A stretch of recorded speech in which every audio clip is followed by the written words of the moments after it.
O que é que realmente nos move? O que nos faz dar o passo nunca antes dado? Que significado encontramos nos eventos e pequenos momentos da vida?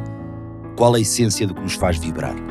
Estas e outras perguntas, num registro íntimo e próximo, à descoberta daquilo que é mais valioso na experiência de ser humano, as pessoas e as suas vidas.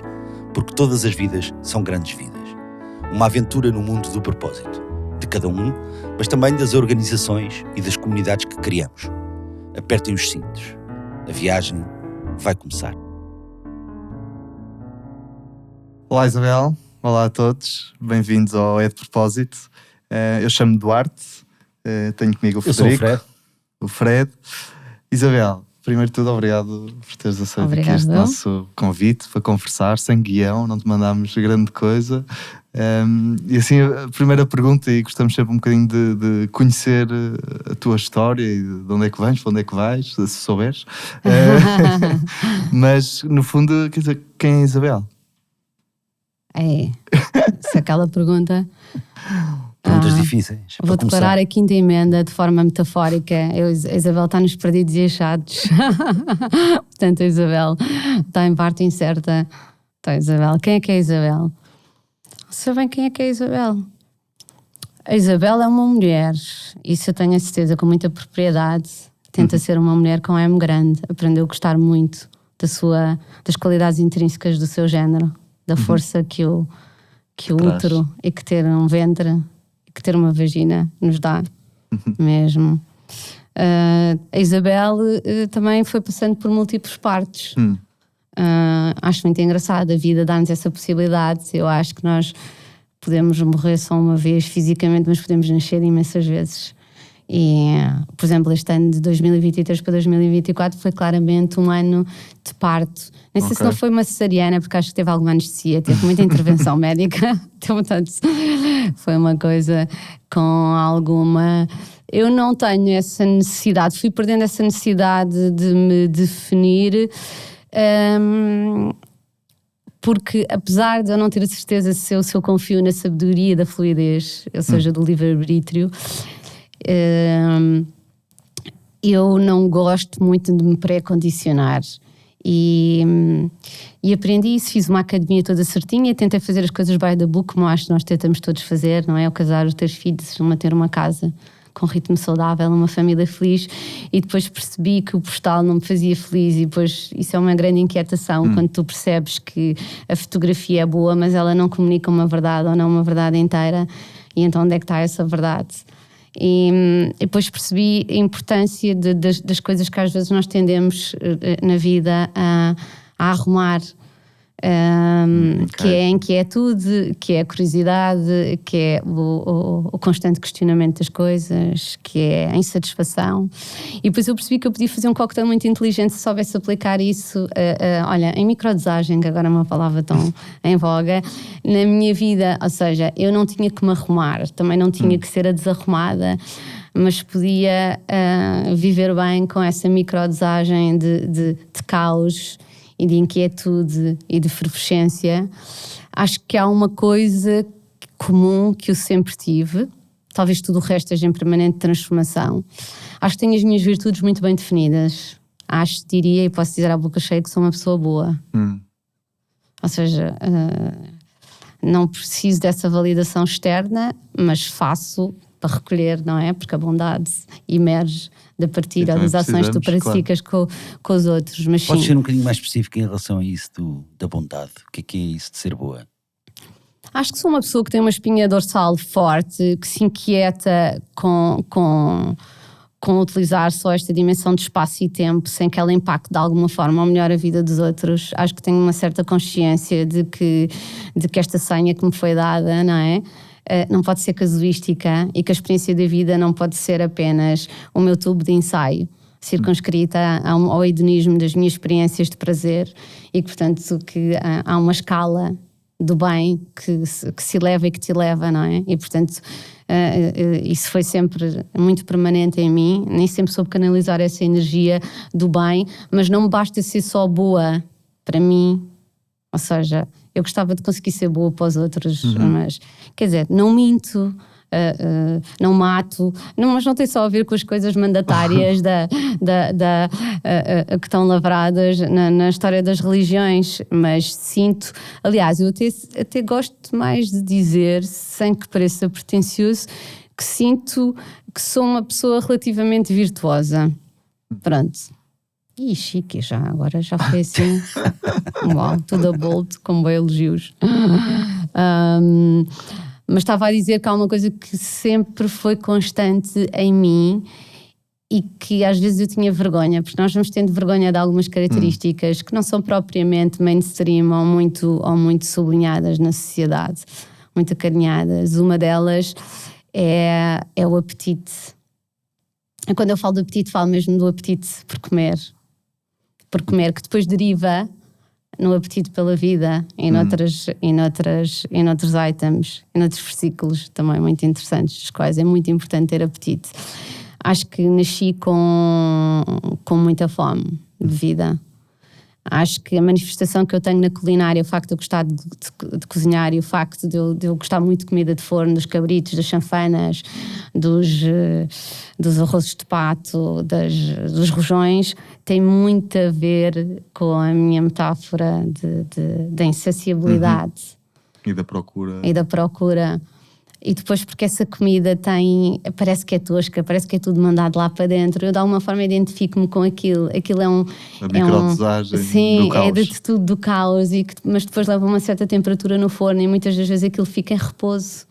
Não é? Aquilo está em vinhadalhos, portanto, aquilo sai com um ar tosco, às vezes as bordas até estão assim manchadas daquilo que queimou, que também dá um sabor. E eu acho que eu sou um bocadinho essa pessoa das bordas queimadas, não é? Que vai um bocado ao forno, que sai em forma de caos, mas que tem um sabor muito único. E pronto. A sério que não acredito que não acabei de me comparar. Não. Com uma chanfana, com uma cabra velha. A Isabela, já caminhamos para isso. Eu acho que isso de ti é bastante coerente. Mas, disseste uma coisa que eu achei mesmo bonita, né? Que foste tendo vários partos, vários nascimentos, o que implica também várias mortes, não é? Portanto, e às vezes se calhar fala-se pouco de morte na nossa sociedade. Queres partilhar connosco mortes que tenhas tido na tua vida? Olha, mortes para mim, que quiseres, olha, um dos temas, para mim um dos temas cores, um dos que eu mais gosto, até filosoficamente, um daqueles que eu devo ter mais literatura comprada. Normalmente eu compro muita ficção, leio muitos romances. Dentro de áreas temáticas, a morte é claramente o tema sobre o qual eu tenho mais livros e que li mais, e foi a primeira tertúlia que organizei, que se chamava Entrar a Matar, do Clube das Pessoas que Acreditam em Tudo.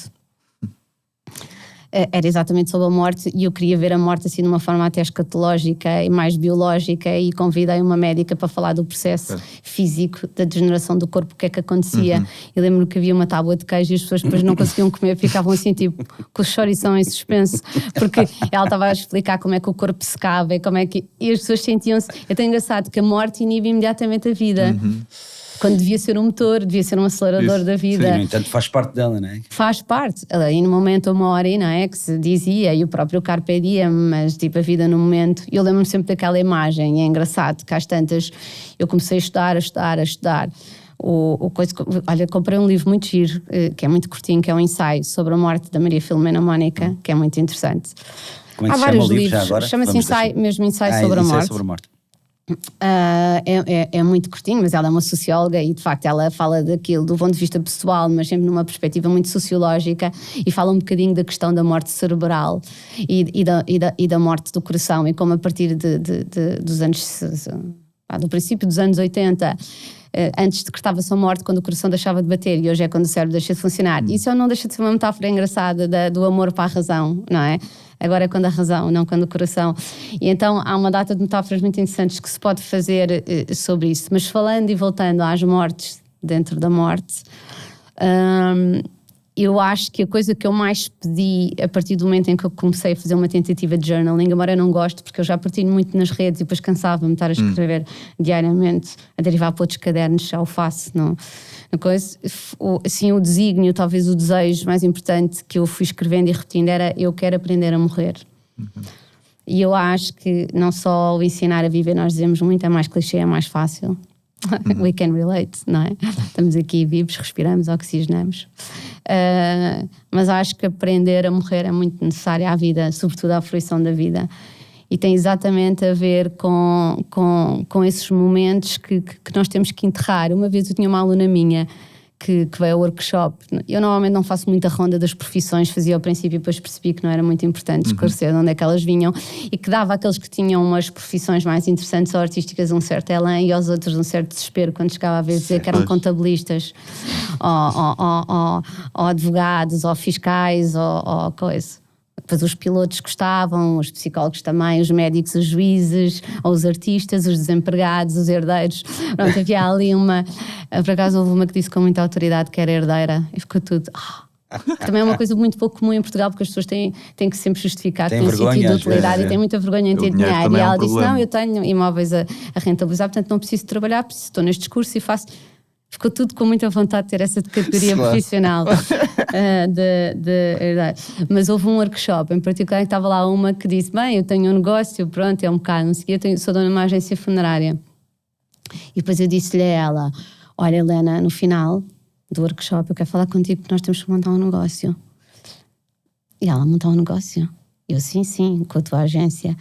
Então foi falar com ela e depois disse assim, o que é que tu achavas de nós fazermos um negócio sobre fazemos pequenos enterros ficcionais, simbólicos, quando alguma coisa morre em nós, e por exemplo uma relação ou um amor, mas não é uma forma tipo, não é como se fosse uma feitiçaria, um voodoo, não é uma cena, no fundo é um momento de partilha, um arranjo, não é? Mas que é organizado por uma funerária. Assim vocês não enterram só aqueles que morreram, mas enterram aqueles que morreram de forma espiritual e simbólica, e que nós de alguma forma queremos preservar, e nós podemos encontrar um núcleo giro de amigos que vá-se falar sobre, até em púlpito, tão giro quando vocês os dois apareceram naquele dia, é engraçado, e aquilo pode virar assim meio sadomaso, porque aquilo pode ser assim um bocadinho melancólico ou nostálgico, mas também pode ser um grande momento de celebração. E quem diz das relações diz de outras coisas, tipo quando tu mudas de casa e aquela casa foi super simbólica porque o teu primeiro filho nasceu,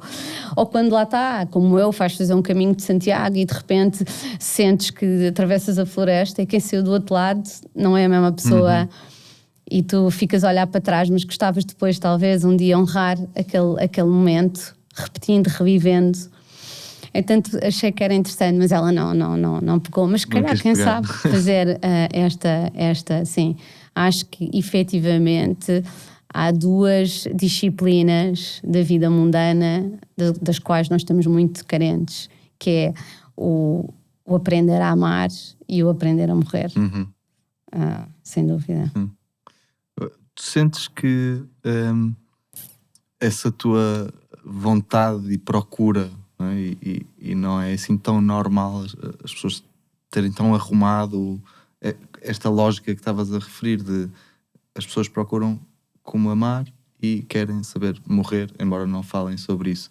Sentes que de alguma forma a tua educação, o teu percurso, tu vens de uma família grande também, tens 4 irmãos, que teve influência, ou é mais tarde com outras experiências? Tipo, como é que isto começa a surgir em ti, esta procura que referias e que foste referindo em muitas das coisas que agora disseste? Não sei, o meu avô, quando eu era pequenina, às vezes passava a mão na cabeça e dizia assim, com pena, e dizia assim, coitadinha da Isabelinha, que ela sofre de excesso de lucidez, mas eu na altura era quem não sei o que era lucidez. Pensei que podia ser uma doença qualquer, mas depois percebi que é uma doença, depois pode ser uma doença, porque ele dizia que eu via algumas coisas, mas eu nunca tentei... eu nunca tive uns óculos de fantasia, mas nem sei como dizer isto assim, sem ser de forma que pareça arrogante, mas eu sempre gostei das pessoas na sua dimensão mais humana. Eu gostava delas, eu não tinha qualquer pretensão. Já eu cresci sem pai, mas depois percebi que havia ali uma série de incongruências, depois percebi que o meu pai não tinha uma profissão muito legal. Depois percebi que havia ali, não é, crime, corrupção, cenas à mistura. Depois percebi que havia amantes, que havia terceiras partes, e eu cresci, e cada vez que tentavam disfarçar aquilo ficava mais desmazelado. E depois A vida é desarrumada, não é? Tem tendência a ser. Não, e depois eu percebi que por exemplo, quer dizer, o meu pai devia ser ótimo a fazer amor, péssimo no exercício da paternidade. Pena que cada ato de amor degenerasse num filho, não é? E depois nós somos muito fáceis a culpar e a exigir que os outros representem um papel ao qual eles não estavam dispostos. E eu acho que para perceber o abandono do meu pai, eu tive que tentar ter alguma compreensão por aquilo que eram as suas paixões e que podiam não ser eu. E portanto eu tive mesmo que me deslocar do meu umbigo para o umbigo do mundo e para o umbigo dos outros, e o mundo ficou para mim muito mais orgânico. E portanto eu sempre sei, as pessoas mentem não porque não conseguem dizer a verdade, mas porque não há um momento certo para gerir esta verdade. E então passei a ter desde muito cedo muito menos raiva, e eu às vezes até era um bocadinho flagrante, porque depois sabes quando tu sentes uma coisa e depois queres acordar toda a gente. Eu lembro perfeitamente uma vez no colégio, uma amiga minha convidou-me para jantar em casa dela, e eu fui jantar à casa dela, e ela era de uma família numerosa, e ela disse, está cá tudo, mas falta o meu pai. O meu pai vai chegar, normalmente chega tarde, chega sempre tarde. E eu disse assim, sabes porque é que o teu pai chega tarde? E ela disse, então está a trabalhar. Não está nada. E eu disse, está uma amante. Eu tinha pai de 13 anos. E eu assim, mas eu achava que toda a gente devia acordar para a realidade. E ela assim, não tem nada, o que é que estás a dizer? E ela ficou tão agressiva. E eu disse assim, mas olha, falta-te alguma coisa? Tipo, ele não vem para casa, não beija a tua mãe, vocês não estão bem, todos têm quartos, andam num colégio ótimo, têm não sei o quê. Falta-te alguma coisa? Que direito é que está? E ela assim, mas o meu pai não tem. Bem, olha... Claro que depois a mãe apareceu, nós estamos as duas a discutir. Eu tive de dormir no quarto da irmã dela, porque ela não quis que eu ficasse lá, e depois tive que ir embora. Mas depois eu tentava despertar toda a gente para está tudo bem, que nós não somos perfeitos e que nesta jornada nós vamos fazer muita porcaria. Mas com 13 anos disseste tu? Com 13 anos. Pois. Era, sim, um bocadinho violento. Não era a altura certa, se calhar. Sim. Não era, mas eu por outro lado queria não sei lá, sentia-me responsável. Não, sentia-me responsável para as pessoas não serem tão judgmental, porque nós somos tentativa, quer dizer, nós vamos sempre melhorando, quer dizer. Isso é muita lucidez para 13 anos. Sim, nós somos tentativa. Como é que eu podia amar o meu pai? É tão mais fácil crucificá-lo ao facto de abandonar, então mas para que é que foi ter filhos? Se calhar não era a intenção dele, mas cara, ele nem controlava tanto, se calhar foi a minha mãe que controlou, mas também não vou culpar por ela querer ter filhos, porque era perfeitamente normal dentro do enquadramento da época que ela quisesse, era com o homem que ela amava, portanto está tudo certo. E às vezes, mesmo quando está tudo errado, há uma escolha de ver coisas acertadas naquilo e que não tem que ser necessariamente utilizando instrumentos de culpa, que é uma coisa que nós somos todos um bocado reféns da mentalidade de gerir, e que alguém tem que ir parar à cadeia, não é? No final das nossas histórias, alguém tem que ir parar à cadeia. É o culpado, não é? Sim. Essa aceitação da falha é, na tua visão, um pressuposto do amor? Acho que sim. Deveria ser da nossa vulnerabilidade, não é? Da nossa propensão para o erro. É muito mais difícil acertar, não é? Do que falhar, eu acho, não é? Sim, a probabilidade é... Sim, é muito mais fácil fazer errado, não é? Não sei, nós temos muito poucos instrumentos, nós andamos o quê? Aqui há 40 anos na Terra, quer dizer, o que é isso para os bilhões que a Terra tem, não é? E depois, nem todos embatemos nas mesmas experiências, não fomos aperfeiçoados nos mesmos campos, sujeitos às mesmas endurance e aos mesmos combates, não é? De repente estamos a esgrimir situações que são perfeitamente novas, e depois as pessoas dizem assim, então, mas já és um homem maduro, já devias, mas maduro em quê? É a primeira vez que isto me está a acontecer? É a primeira vez na vida que eu tenho uma filha de 15 anos que me trata como se eu fosse um ATM. Não sei lidar. Isso te parece óbvio?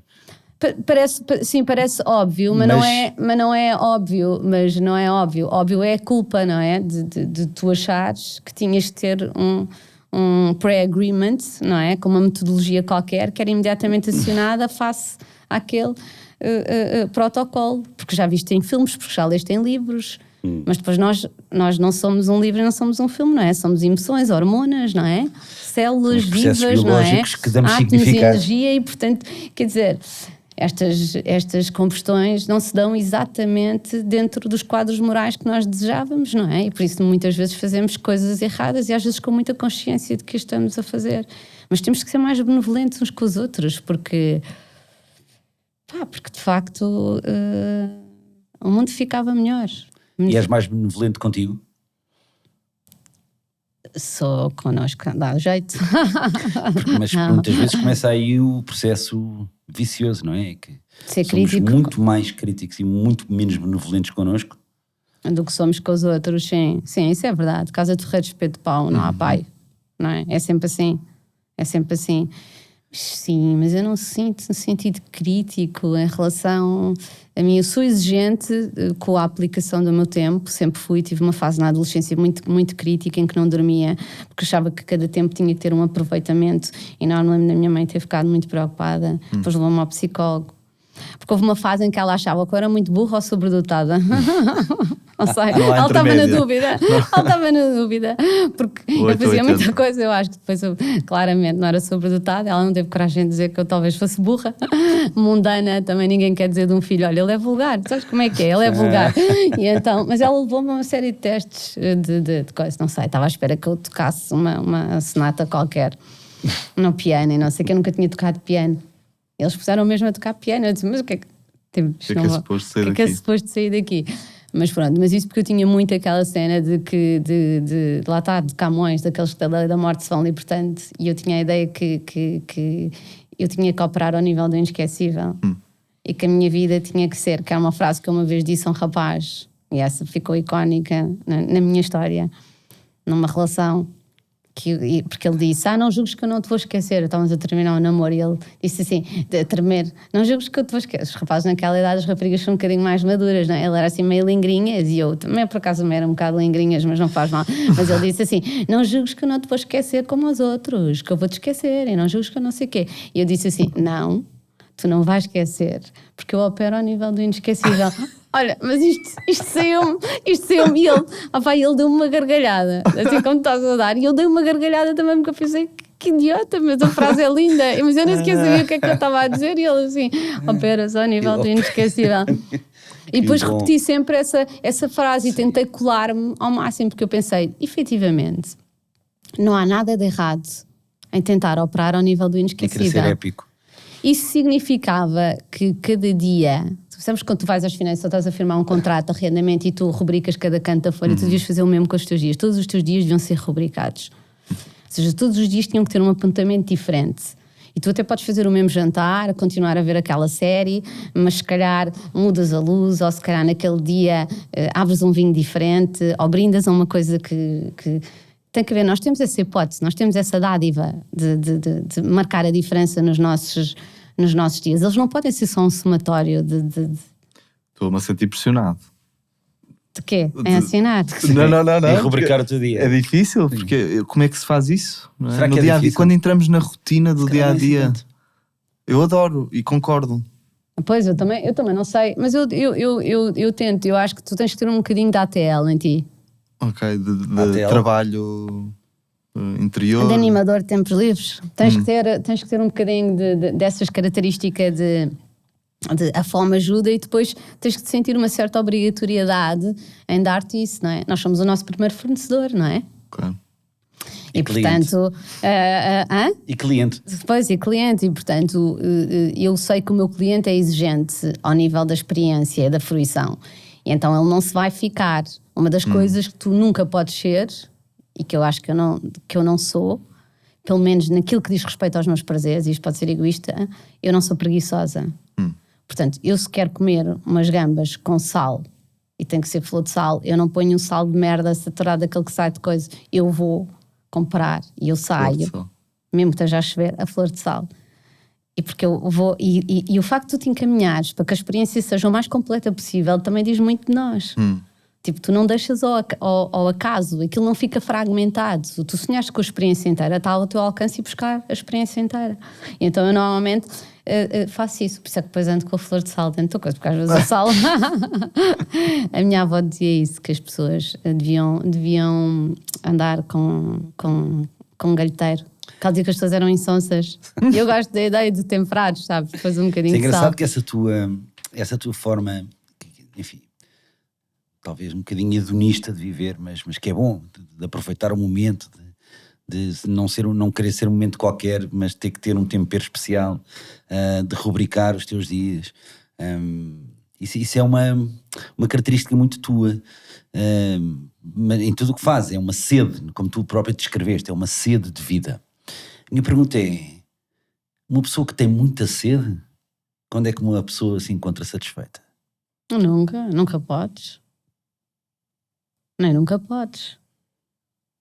Nunca podes, não podes é perder a fruição do presente, inquietando-te com o próximo momento. Isso sim é maturidade. E eu aí fui em crescendo. Porque eu detestava a ideia de apanhar qualquer seca ou que não tivesse, e depois percebi que não é só importante fazer o que se gosta, mas como aprender a gostar do que se faz. Isso é muito inteligente e poupa-nos imensas dissabores. E eu acho que nós também temos que crescer. A humildade não é conciliável com a procura incessante do teu prazer.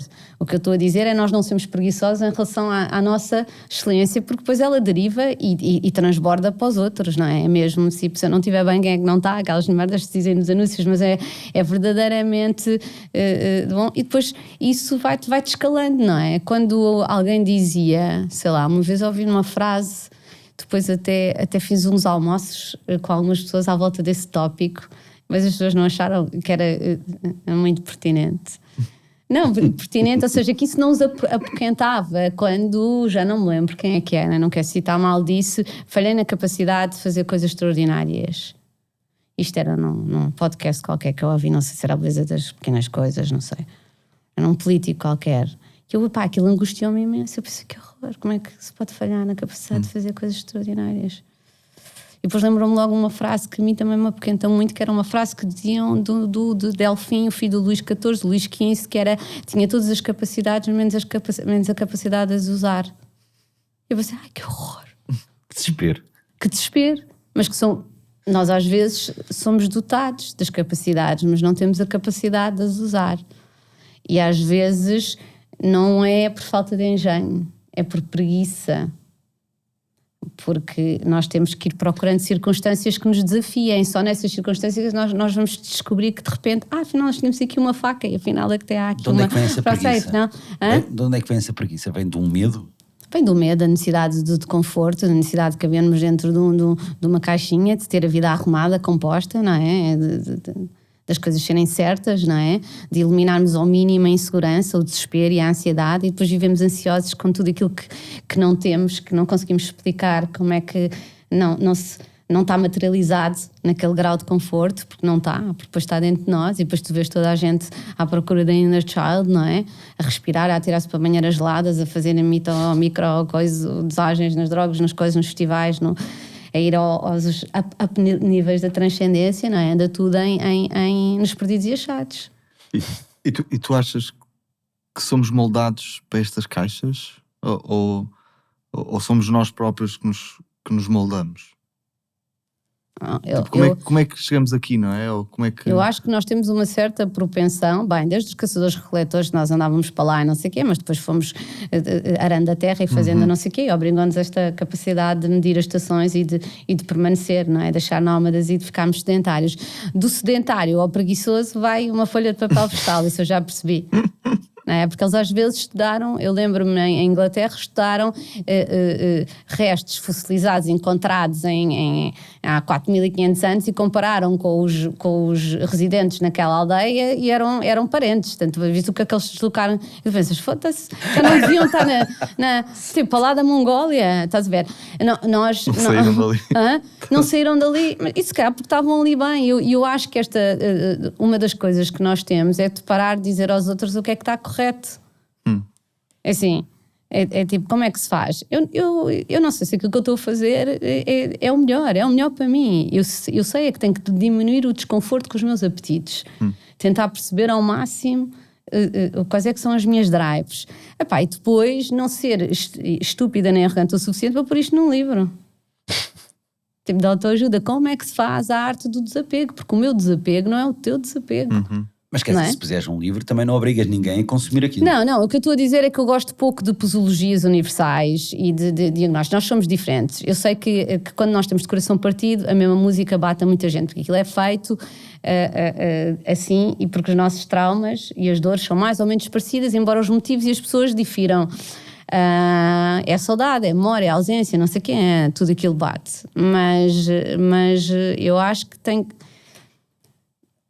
sempre um bocadinho a ver com isto é uma jornada de autoconhecimento, não é? De melhoramento, não é? Essa é a grande, que nunca estará concluída. Tu falaste muito aqui há bocado desta questão da ordem, do caos, de como isso, enfim, faz parte da dinâmica da vida e que tu gostas de um certo caos na tua vida.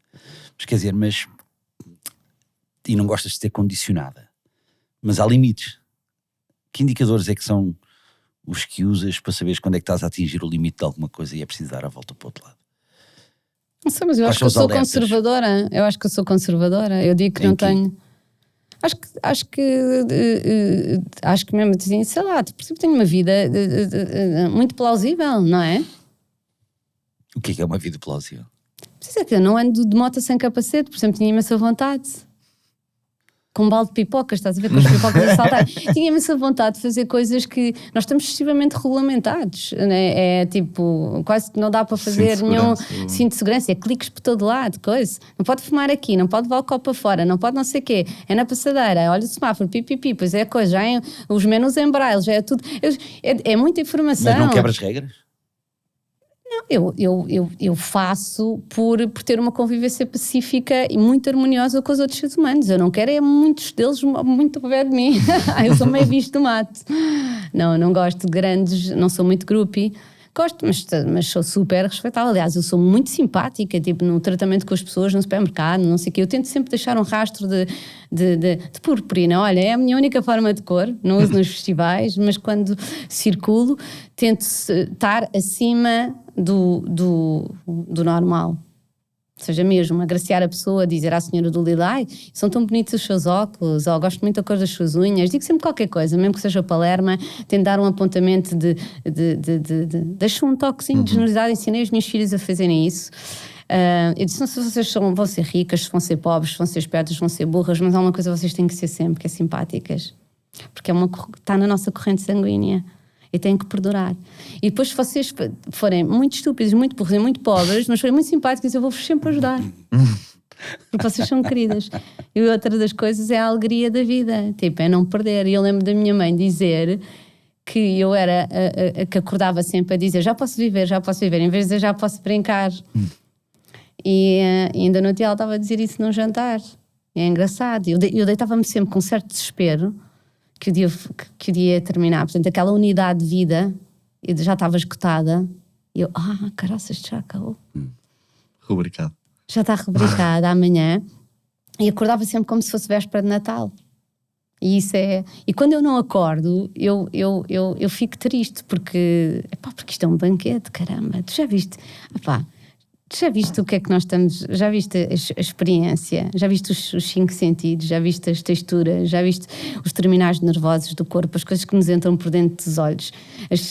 As nossas vibrações? O que nós podemos dançar descalça à música? Tipo, fazer amor? Tipo, ter orgasmos? Tipo, aquela sensação de comer, embarrigar-te de coisas que te dão prazer, umas atrás das outras. Estás a ver? Saltas da focaccia para o queijo e do queijo ainda pedes a sobremesa e a seguir ao café ainda dá para beber um medronho. E depois a seguir ainda dizem que têm uns bolinhos que foram acabados de fazer e tu ainda metes mais para dentro e aquilo tudo começa a suplantar as festas. E depois fumas um cigarro.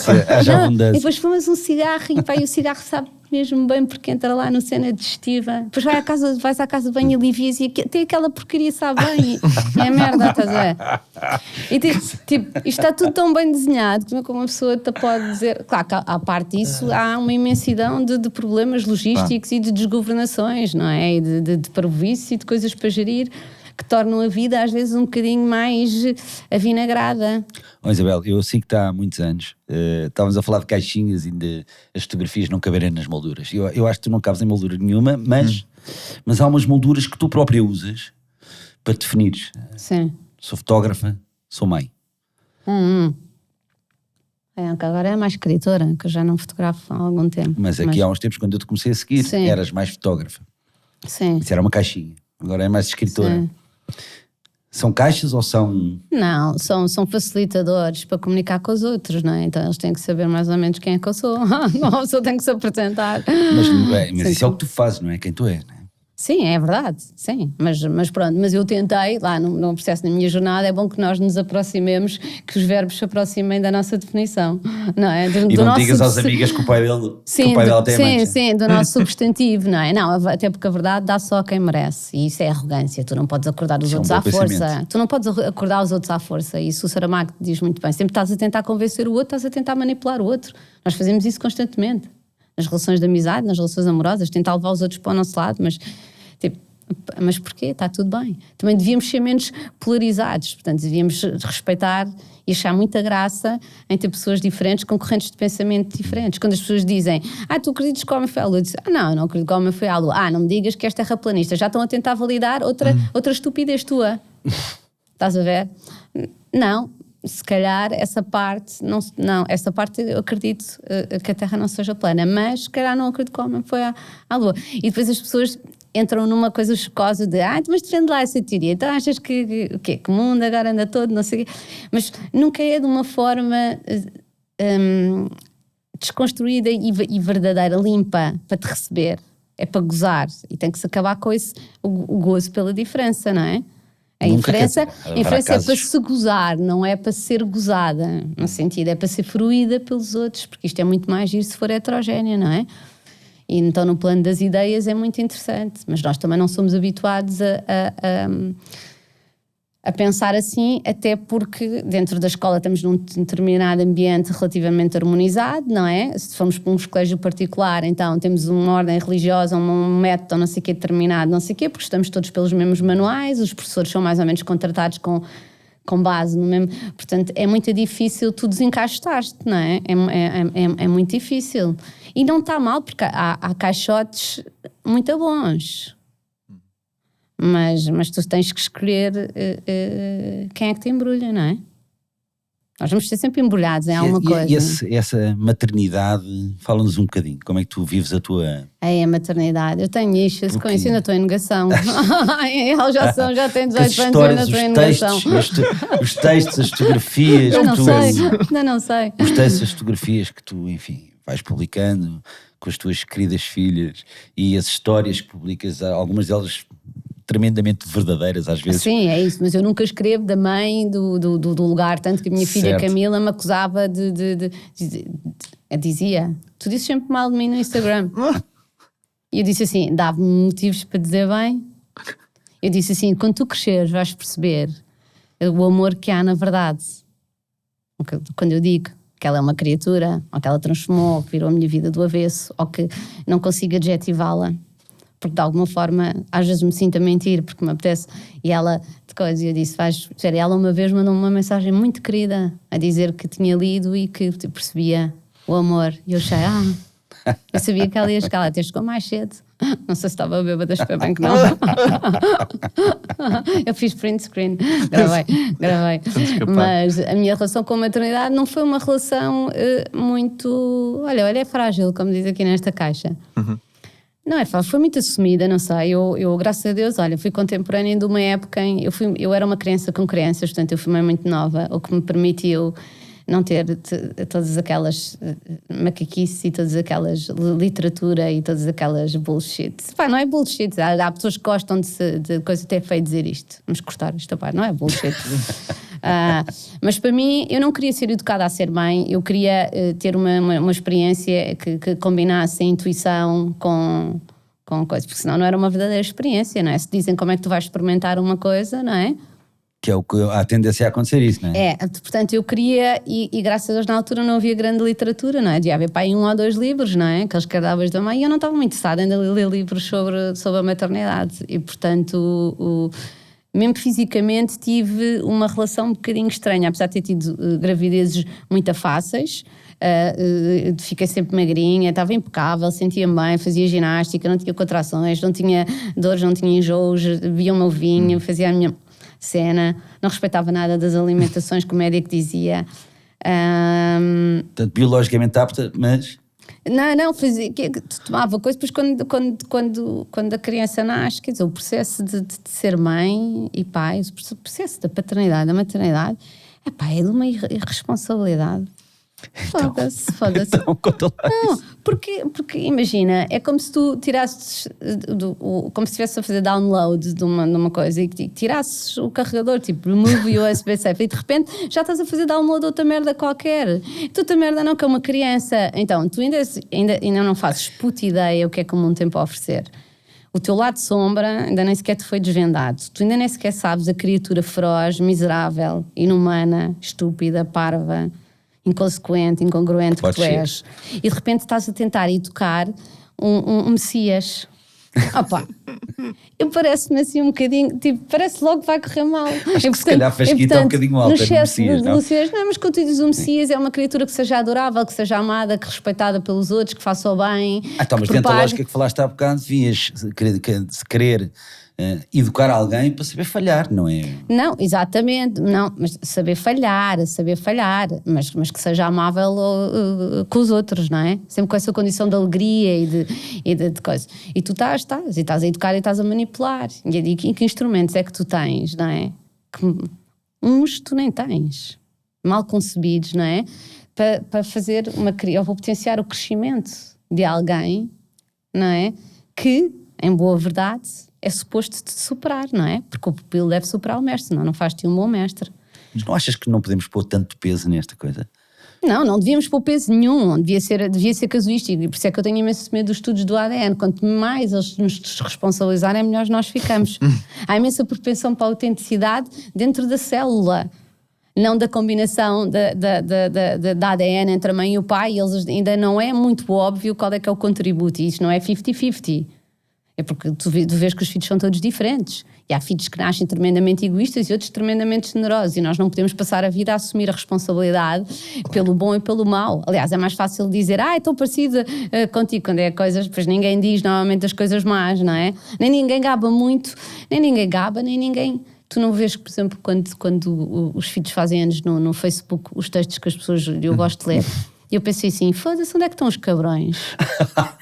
Onde é que estão os estudos filhos da puta, as estúpidas, as mentirosas? Onde é que estão os gordos e os feios? Não é? Não, é tudo lindo. Eu não sei, é porque eu tenho cruzado com gente assim, e eu própria já fui cabrona, portanto todos não. E eu assim, foda-se, isto aqui está muito bem povoado, mas não sei onde é que anda esta gente. Porque o Martim é sempre único, a Constância é maravilhosa, a Joana é tão singular, o Luís é um miúdo com tão bom coração, mas depois onde é que estão os sacos azuis, os gajos que roubam e põem dinheiro nas gavetas e as coisas? Estão todos lá, são esses que nós estamos a parabenizar. E muitos deles já têm isso, atenção, muitos deles já têm isso no seu caráter. Porque as crianças são feridas umas com as outras. A vantagem de ter uma montra de más características? Montra como? Qual seria a vantagem de ter uma montra pública de más características? Não estou a perceber a pergunta. De dizer, não, o meu filho é um cabrão.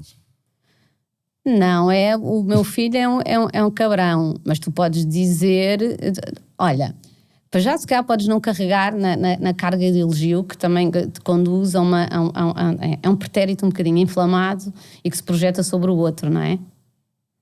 Não é? Que se vai sentir a obrigação de reclamar. Sim, tanto, é um peso. Tanto elogio. Depois podes só falar de mais mundanice. Eu acho que há muito, não sei, eu acho sempre um bocadinho mas pode-se dizer, ou às vezes falo e falhei, e quando eu falo tipo, minha filha chumbou ou não sei o que, né? Pronto, tu podes dizer, ai que coragem dizer que chumbou. Então, mas quanta gente é que não chumba? Hello? Parece que eu estou a dizer uma coisa muito corajosa. Lá na altura, quando eu disse que a minha filha tinha piolhos, eu recebi tantas mensagens e eu pensei, mas foda-se, nós todos tínhamos piolhos, não é? Mas é o quê? Agora faz de mim uma cigana? Já reparaste que toda a gente fosse brutalmente honesta? Lá em casa é de 15 em 15 dias. Mas olha, Isabel, se toda a gente fosse brutalmente honesta nas redes, isto era um inferno, quer dizer. Mas não é brutalidade, não pode ser brutalmente, nem bruscamente, nem pode ser isto é o que eu tenho para oferecer, esta verdade, tanto vocês vão ouvir. Não, tem que ser só honesto, e não é honesto essa perpetuação situação do mundo cor-de-rosa, perfeito, em que os miúdos estão todos no quadro de honra e que pensam imenso nos pais e que não têm ganzas na mochila e que não dizem asneiras e que não fazem sexo e que não... Estás a ver? Há uma... não sei, eu pelo menos não gostava de ter essa ingenuidade e eu gosto de aceitar porque eu gosto da ponta espigada, eu gosto da nódoa, eu gosto do borboto e eu gosto das pessoas que têm esse borboto e essas condições porque apresentam, pelo menos para mim, eu nunca gostei de gente muito engomada. Mas é que eu acho que o fenómeno das redes é um fenómeno estranho, porque vamos lá com ver, consequências até de saúde mental. Mas também não gostas de ver pessoas a chorar, a dizer que não sei o quê. Não. Porque as pessoas também têm que fazer uma certa cerimónia e esses momentos de incontinência emocional tem um espaço próprio, quer com os amigos e com a família. Não vais para as redes fazer um Reels ou um TikTok a chorar porque o teu namorado deixou, o teu pai não sei o quê. Não, choras primeiro babas e depois em bom, podes dizer aquilo fogo, tu é fedido, mas já com discurso. Porque as redes têm um certo... Sim, mas por exemplo, quando um pai ou uma mãe põe numa rede o meu filho fez anos e que é ótimo miúdo que ele é, não quer dizer que seja ingênuo em relação às falhas que ele tem. Quer dizer que não é a altura, nem o momento para falar disso. Eu sei, mas o que eu estou a dizer, claro que eu estou a pegar em exagero, por isso é que eu escrevo sobre isso, não é? Depois para mim é uma delícia, não é? Hoje as redes sociais fornecem imenso material. Eu talvez farei o mesmo, mas eu tenho algum cuidado quando faço isso. Eu nunca dou só os parabéns, falo das mulheres ou falo de coisas mais latas. Não quero encher a minha filha de adjetivações. Certo. Não sei. Até porque ela tem que ter margem de erro. Ela tem que ter imensa margem para falhar. Portanto, eu não posso dizer assim que a minha filha está no curso, que não sei o que, nem. Eu sei, depois ela até mudou de curso, estás a ver? E ela ficou um bocadinho à rasca, não é? Porque para o pai era muito importante que ela continuasse no curso. E elas retribuem-te essa honestidade?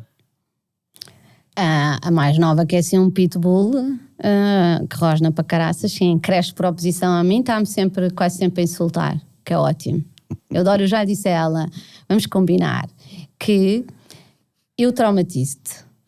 Fui eu que te traumatizei e assim vais poupar imenso tempo na psicóloga. Fui eu. Está aqui, sou eu. Não é o pai, não é ninguém, fui eu. Mas, como isto é bidirecional, então tu também foste tu quem me traumatizou. Pode ficar aqui esclarecido. Fechamos de negócio e ela, não é assim, é porque tu estás-me a traumatizar. É só para te avisar, é porque os filhos também nos traumatizam. Ninguém fala disso. Traumatizam para caraças. Da dureza do lado de cá. Sim, da dureza, daquela fase, sim, da dureza, sim, traumatizam-nos muito, traumatizam-nos neste processo de culpa, nesta tentativa de quando eles falham, falha qualquer coisa em ti, não é? E depois há aqueles provérbios todos, não é? Vê-se a árvore pelos frutos e vê-se não sei quem é, não é? E eu não quero, elas não me representam, elas representam-se elas próprias e eu represento-me a mim. Por isso é que eu gosto muito quando a Caetana às vezes dizia, a minha filha dizia assim, sim senhora Isabel Saldanha, numa frase qualquer, estava numa conversa perfeitamente banal, havia momentos em que ela me tratava pelo meu nome próprio. Eu não sou a mãe, ela estava a confirmar-me. Está bem, Isabel Saldanha, estamos combinadas. É giro, porque não era um acordo entre a mãe, era um acordo entre duas pessoas. Sim. Dava-te a tua identidade. Porque o lugar de mãe dá-me sempre um lugar de paternalista, de uma certa superioridade, legitimada em conhecimento e em experiência. E vem com um pack de características, não é? Sim. Associado. As pessoas dizem, mas nós não podemos ser amigos dos pais, os pais não podem ser amigos dos filhos, porque há um espaço. Não podem ser o caraças, os pais podem ser o que quiserem, nós podemos ser o que quisermos, se houver espaço para isso. Há filhos com quem nós podemos estabelecer grandes amizades, há filhos com quem nós podemos formar uma ganza, há outros filhos que não podemos nem sequer ir ao cinema, porque não dá, porque não entope em nós ou entope neles. Nós não dominamos. Eu não gosto de clichês, eu não gosto de grandes, por isso é que eu digo, eu não gosto como é que eu disse, não é? De posologias e de posologias universais e coisas que se aplicam universalmente. Faz isto que vai resultar. Não faço ideia. Pode resultar com uns e não resultar com outros. Dentro da luta da tua lotaria genética e social, dentro do teu contexto de tempo e espaço, dentro da tua circunstância social, as coisas diferem muito, não é? E depois tens do outro lado uma pessoa que tu não dominas, que também está em permanente evolução e nós estamos a tentar comunicar. Imagina, como é que... imagina a energia que é preciso, sim, para o entendimento. Eu nem sei como é que nós conseguimos ir a prolongamento tantas vezes, mesmo as relações. Então as relações, porque os filhos nunca são estranhos para nós, mesmo que nós estranhemos os comportamentos deles, não é? Uma ligação sanguínea, não sei o quê, nós estamos vaticinados a ir com eles até a descer todas as camadas, até ao magma do inferno, se for preciso, para os resgatar. Agora, quando aparece um desconhecido na tua vida, já viste? Uma pessoa que tu até viveste 30 anos ou 40, sem saber que existia, e de repente dás-lhe um palco e um platô e uma importância, não é? Que degenera, contamina e se infiltra. Tipo, isso é um cancro. Isabel, não é mais ou menos um cancro. Tu adoras as analogias. Eu adoro as analogias, é um cancro quando corre mal. Agora, depois quando corre bem, o quê? É uma maravilha. Achas que para manter a sanidade mental numa relação com filhos, enfim, com uma relação amorosa, mesmo com os pais, é preciso saber dizer um bom foda-se? Sim, acho que... Bem, não sei se é muito fácil manter a sanidade mental, para já. Já achei que era mais fácil. Já sei que era mais fácil. Acho que há uma verdade que não é clandestina, até é bastante clichê, que é... Nós não nos podemos levar muito a sério. E não podemos levar a vida muito a sério. Porque senão isto vai dar asneira. Vai dar asneira. Não sei se é preciso de dizer um bom foda-se, mas é preciso que os outros entendam quem tu és sem uma afirmação de arrogância sobre os outros. Não pode haver superioridade, mas tem que haver verdade. Tu perdes sempre que não te estás a conhecer por inteiro. Mas não é porque eu sou assim, porque eu quero. Se estás com os outros, não gostas de beber, não bebes. Se tu gostas de fumar, não fumas. Tem que haver uma afirmação. Se não queres ir ao jantar, já não estás com saco para aturar a tua mãe todos os sábados, tens que dizer, mas não diz à mãe, não estou com saco para te aturar, diz assim, pá, mãe, estamos aqui. Tentas domesticar a coisa, mas vais sempre ao encontro da tua verdade. Mesmo que tu não percebas exatamente porque é que aquilo te provoca desconforto. Eu acho que essa honestidade nós praticamos pouco. E depois pode ser até que tu percebas que era um capricho teu, que até te fazem falta os almoços ao sábado, que era uma cena que tu precisavas de... Porque às vezes nós precisamos de pôr as etiquetas de fora para perceber como é que se veste a peça. E eu acho que é muito importante nós fazermos esse exercício. Acho que nos falta essa...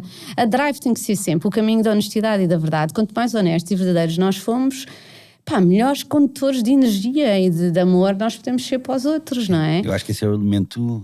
que está transversal a toda a tua conversa até agora. É muito esta questão da verdade. Da verdade, e porque assim nós apresentamos e não, tipo, tu não podes ir para um date qualquer com um gajo que traz os cães e fingir que adoras animais que tu detestas. Diz assim que gira, ele leva a passear, depois ficas assim com o cão. Tipo, não podes, tens que dizer. Mas também não vais dizer assim, foda-se, detesto cães. Mas se calhar vais dizer assim, tenho algum... sabes que eu não vou muito à cena com os animais, não sei o quê, pronto, para isso pôr um entrave, e tu podes até dizer assim, se for um entrave para ti, porque acho não deixa, porque os cães dormem na cama, não sei o quê, está tudo bem, é legítimo, e é totalmente legítimo que tu digas, ok, pronto, ficamos por aqui, está ótimo. Duarte, acho que está...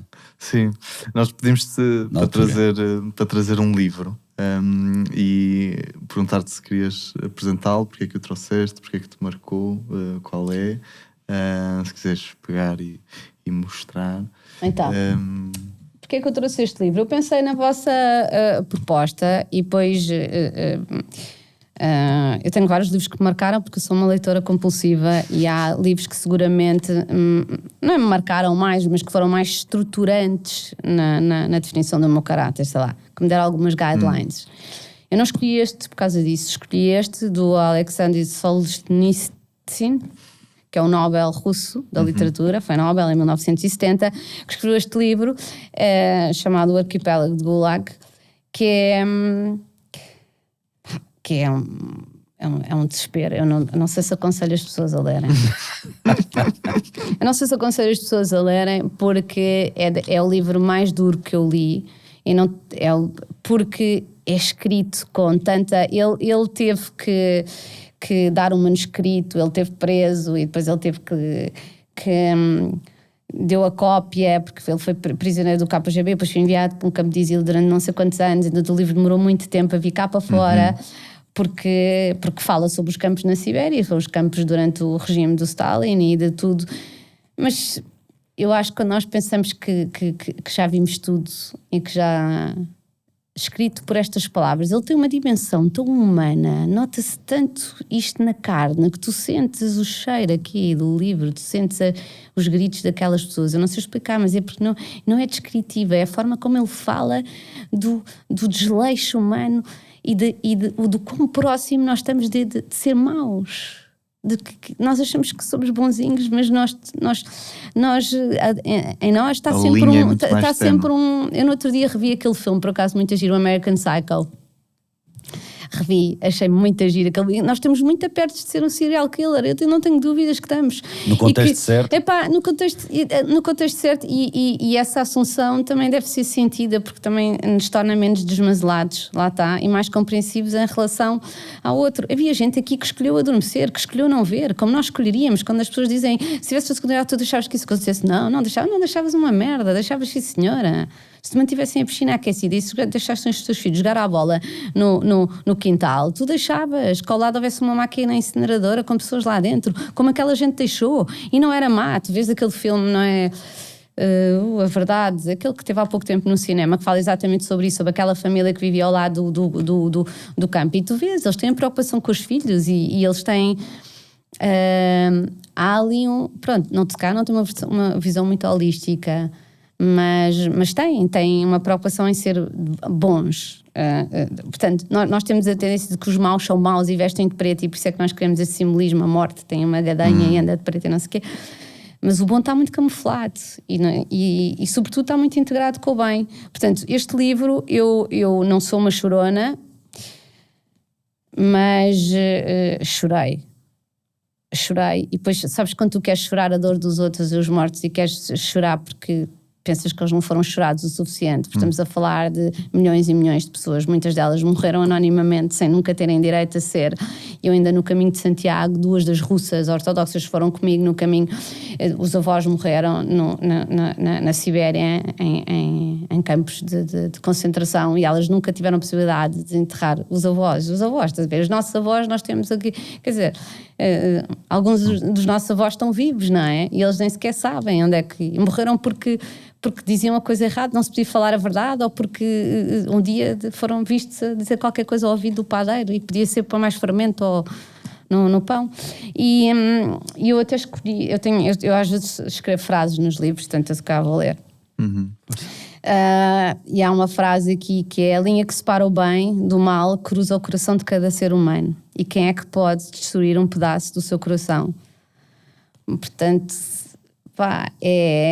pronto, olha, ele é prémio Nobel para alguma coisa. Este livro é duro para caraças, ficas com muita vontade de te isolar e ir para o campo, aquelas cenas tipo nunca mais estar com seres humanos e isso para ti, tu falas imenso sobre o amor e sobre a bondade, escreves também, sim, e pensas, sim. E acho que hoje é notório tudo aquilo que também foste falando até aqui, do educar para a alegria, não é?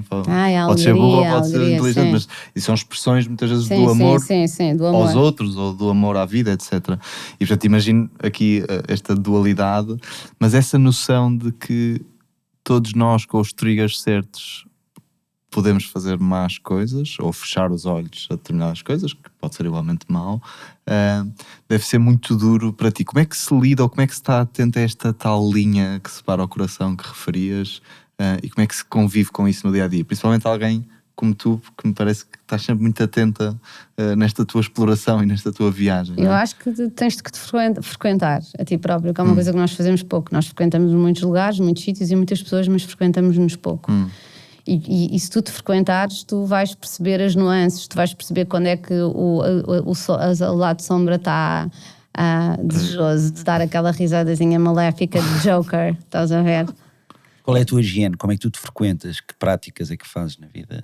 Já eu leio muito, depois escrevo muito, e depois fico muito tempo a caminhar na natureza, gosto disso, e fico muito tempo em silêncio, e a fumar os meus cigarros, a beber o meu copo de vinho, fico a pensar, sei lá, e às vezes quando me vejo a detestar uma coisa, a pensar assim, eu agora bati com a cabeça até sair os miolos, eu pensei, eu às vezes exploro esse lado, quando estou irritada, eu deixo, isto parece horrível agora dizer assim no podcast, pode parecer estranho, mas imagina que tu consegues fazer como tu vês em alguns filmes, que é, tu estás a ter uma discussão com alguém e estás a imaginar, eu agora espetava-te uma faca tipo no meio do estômago, e depois torcia, e depois via o sangue a escorrer, tu pensas assim, e tu pensas assim, mas aquilo está-te a dar, o outro não está a ver, mas tu estás a alimentar esse teu lado, a sombra, de alguma forma, com sorte, essa tua expulsão em pensamento está-te a aliviar o mal, de alguma forma estás a... Já está. Estás a deixá-lo, estás a ejacular essa parte, que também precisa de sair por algum lado, se não vai sair em pequenas perfidiazinhas do não estás mais gordo, se calhar saiu à senhora porque não esfaqueaste no pensamento do outro. Eu tenho o poder da escrita, portanto, o poder da escrita é um poder bom, portanto, eu posso matar as pessoas que eu quiser. O Stalin matou mesmo, mas eu posso escrever um livro e matar a minha família inteira. Certo. Que é outra liberdade que os livros nos dão. Que é outra liberdade, quando tu escreves tu podes fazer isso, depois a tua família se calhar não te fala no Natal, se calhar depois não te fala, mas tu podes criar personas e podes ter. Eu acho que nós devíamos ter escapes, eu acho que o mundo está a atravessar tempos muito lixados, de muita centrifugação, de muita pressão, já para não falar do próprio campo magnético, da Terra, do Sol, de todas essas coisas que do cosmos e da quântica, que de facto que se sentem no nosso pulsar e nós não sabemos bem, mas que às vezes podem se manifestar nestes repentes ou na forma como nós somos mais agressivos no trânsito ou como estamos mais impacientes. E se calhar não tem mal que esse lado sombra seja mais assumido e que se lhe dê um encaminhamento qualquer. Como os japoneses têm aquelas cenas onde dão um taco de beisebol e tu vais partir carros. E às vezes apetecia, e nós, se calhar... Já fiz coisas parecidas, é sim, tão bom. e eu já fiz partir pratos, e nós, se calhar, devíamos ter, porque há momentos em que eu nunca me lembro como é que ele se chama, Shuzen Yu, não sei, tem um nome, aquele que escreveu Cidade do Cansaço, aquele coreano, filósofo, que agora está muito na berra, podem ler tudo e comprar tudo dele, porque ele é maravilhoso. Mas tem uns livros muito curtinhos, e ele escreveu Sociedade do Cansaço, e ele diz que um dos grandes problemas da nossa sociedade hoje em dia é a moderação, que é a minha palavra, a palavra que eu mais detesto, é a moderação. Estão a ver quem não dá... Beber com moderação. Detesto, porque acho que moderar é só... controlar. Já viste o que é passar a vida assim com as mãos? É horrível. Moderar é uma palavra que para mim tem uma conotação, mas lá está, no meu sentido de analogia, dupla conotação de escritora, a moderação é uma palavra muito infeliz, mas eu percebo que às vezes seja possível moderar. Vamos moderar esses hábitos, minha menina, estás a ver? Já teve uma cena muito... Sim, depende do contexto em que aplicas a palavra, não é?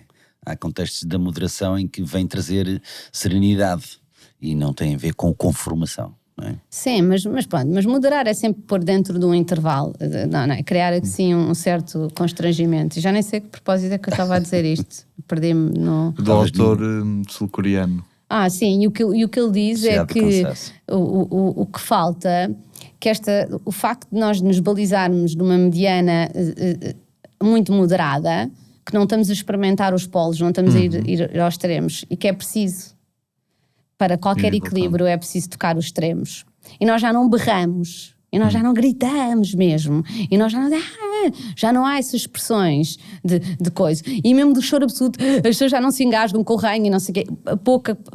As pessoas estão muito moderadas, muito contidas no coisa, porque escolhem, deitam uma lágrimazinha, oferecem pouco como não existe essa parte, nem da raiva, nem da tristeza...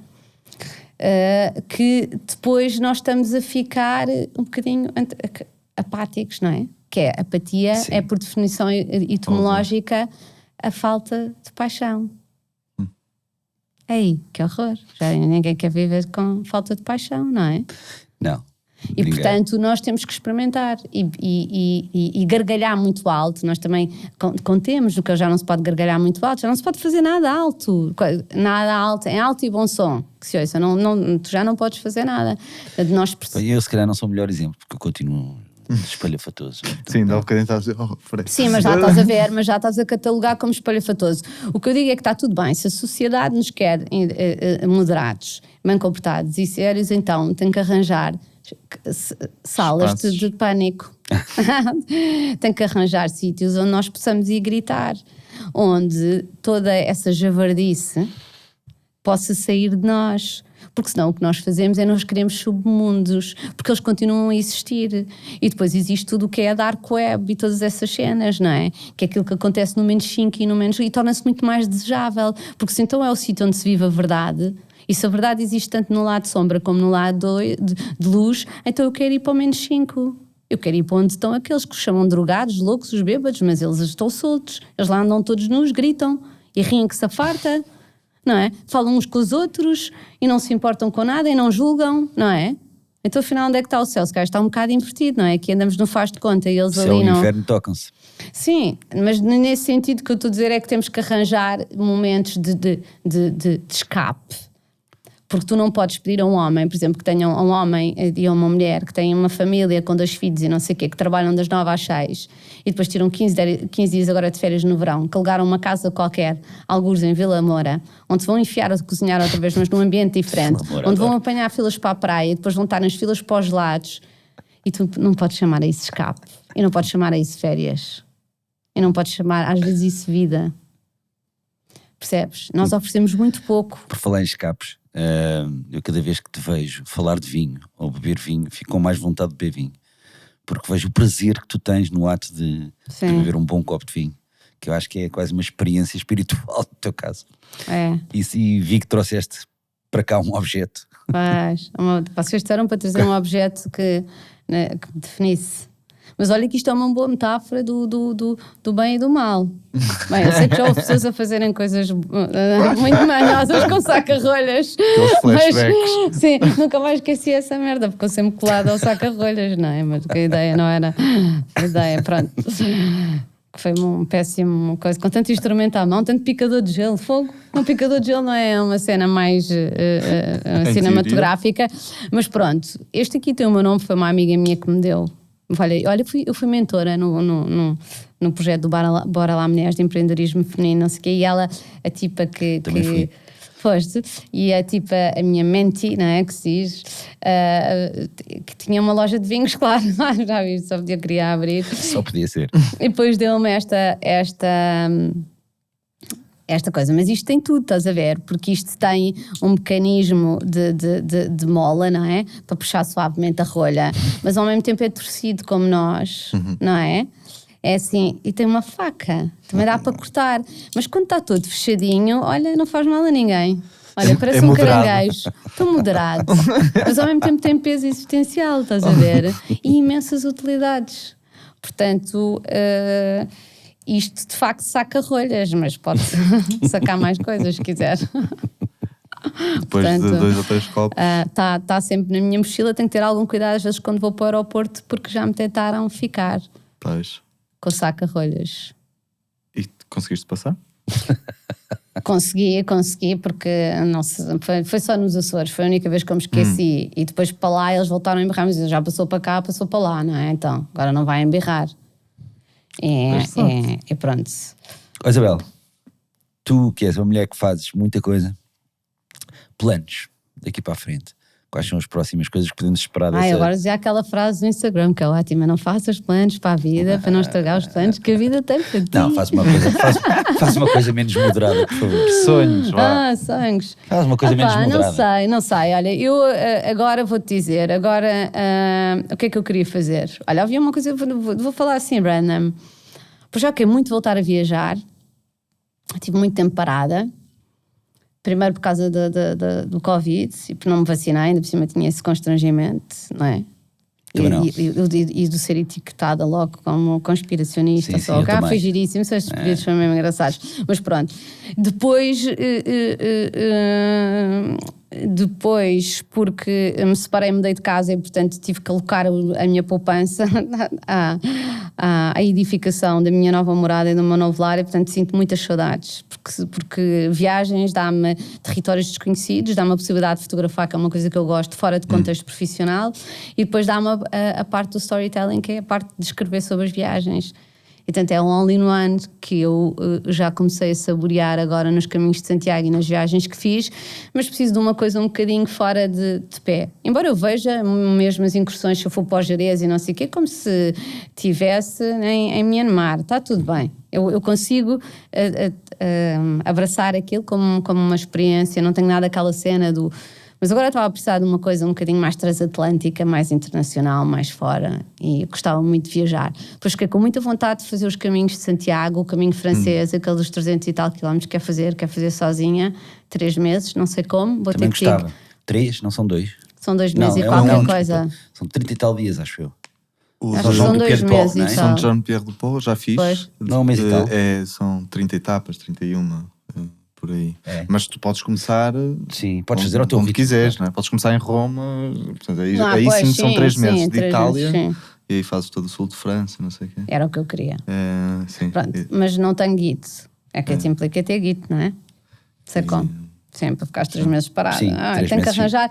Gostava de fazer, gostei muito da É um experiência vício, do caminho de Santiago. Caminho, É. Conta-nos um bocadinho esta tua viagem. Já referiste 3 ou 4 vezes? Não, eu gostei porque acho que foi importante para mim, só que às vezes, lá está, às vezes a vida encaminha-nos, eu não gosto muito daquelas frases, tipo a vida resolve sozinha, não se resolve nada, eu não gosto de me despir da responsabilidade, aí eu sou um bocadinho existencialista no sentido de achar que nós somos um bocadinho responsáveis pelo que nos acontece, a forma como nós nos posicionamos ou não posicionamos. Mas aí eu senti-me um bocadinho tipo levada ao colo de Deus, não sei se pode dizer isso, porque passei um bocado mal na minha última separação, mas não foi por causa da separação em si, foi porque mexeu numa série de items da minha vida. A minha filha mais velha foi para Amsterdão, depois a filha mais nova foi viver com o pai, e depois tive uma praga de baratas em casa. Aquilo parecia o apocalipse, eu achei que me estava tudo a calhar a mim, sabes? E quando tu pensas assim, tão estúpida, como se isto fosse assim. E agora as baratas, e às tantas, eu em desespero já dizia, mas são as minhas baratas, caralho. É porque eu tinha que ter alguma posse sobre o mal, que é para aquilo ser, pelo menos são minhas. Mas eram baratas, bué baratas, pronto. Não apetece. Não apetece. São as minhas baratas. São as minhas baratas. Não numa talvez utilizando o possessivo e elas sendo animais não selvagens, mas coisas se afugentassem ou se sentissem outra coisa. Eu, pronto, venci em uma certa... Estive na luta com os meus dragões. E depois foram acontecendo várias coisas que me levaram até o caminho de Santiago. Primeiro fui para a Comporta, que não é um sítio que eu adoro, a convite, fazer uma cena, e estive lá uma semana e foi muito engraçado, muito bem tratada, sempre com coisa, na piscina e na coisa, ia correr e blá, como uma verdadeira donzela. Tinha vinho, com tudo incluído. E fui àquele sítio, era mesmo giro, e eu não gosto muito daquela zona, porque eu não gosto de zonas que cheiram a dinheiro. E então, não é assim uma zona que adoro, mas o sítio era muito engraçado. E depois fui para a Cerdeira, para a montanha sozinha, e levei o meu feijão para pôr de molho. Eu gosto muito de cozinhar, portanto levo as minhas coisas todas, já sei fazer o meu kit, e levo o meu azeite, e levo as minhas cebolas contadas, e o meu porco preto, e sei fazer não sei o que faço. E adoro estar sozinha, mega autossuficiente, na minha varanda, a beber o meu tinto, a ser o meu chouriço. Sabes? E é muito bom de sentir que não precisas de ninguém, nem de ti mesmo, só de ti mesmo, não no sentido do eu basto, mas no sentido do eu estar bem comigo. E aí foi muito bom no meu processo de recuperação, eu sozinha na montanha a curtir-me, eu falava mesmo comigo, tipo, bem, Isabel, nós estamos mesmo muito bem. Que bom. Tipo, eu estava mesmo a namorar comigo, estás a ver? Eu estava mesmo assim, já viste isto? Pá, já não sei o quê. Eu pensava que me visse, achava... Escreveste? Escrevi. E acabei o livro, foi quando eu achava que tinha acabado o livro, pelos vistos não, porque aquilo tem algumas incongruências, mas faz parte. Mas não podia estar acabado, claro, senão a história lá tinha terminado. Senão se calhar eu morria. O livro teu não tem fim, não acaba. Pois não, se calhar eu morria, não é? Tu tens que acabar com reticências. Imagina que eu não sei que quando o livro acabar eu morro, e por isso é que alguma coisa está sempre a atrasar o livro. É tipo uma espécie... Nunca vou acabar. É tipo uma espécie de dedo de Deus que está ali a virar as páginas.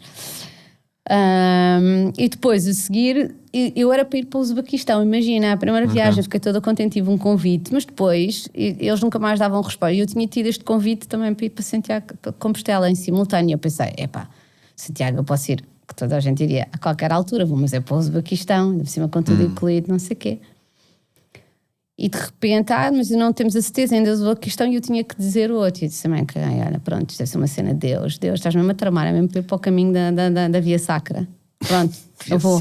Eu assim, vou para Santiago de Compostela. E depois quando eles disseram, podemos ir, afinal podes ir para, olha, já não posso. Santiago.